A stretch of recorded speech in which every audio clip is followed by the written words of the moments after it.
hech qachon ommaga yig'lab video qilmaganman. Inshaalloh unaqa yuzimni hech kim ko'rmaydi. Lekin bugun yaxshi ko'rgan insonlarimni, musulmon insonlarni oxiratdagi ba'zi holatlardan saqlab qolish uchun qo'yishga majburman shu videoni. Men umuman o'zimni avvalambor oqlamayman. Alloh taolo kimni qanaqaligini juda ham yaxshi biladi. Meni birovga 3-xotin deyishdi. Dubayda videolari tarqab ketgan deyishdi. 4 ta abort qilgan deyishdi. 100 ta odamga qo'shishdi. Birontasini qo'lida isboti yo'q, dalili yo'q.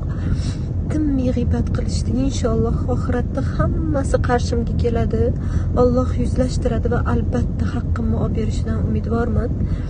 Men hajga borib keldim. Alloh taolo menga shunaqa katta ibodat qilishlikni nasib qildi.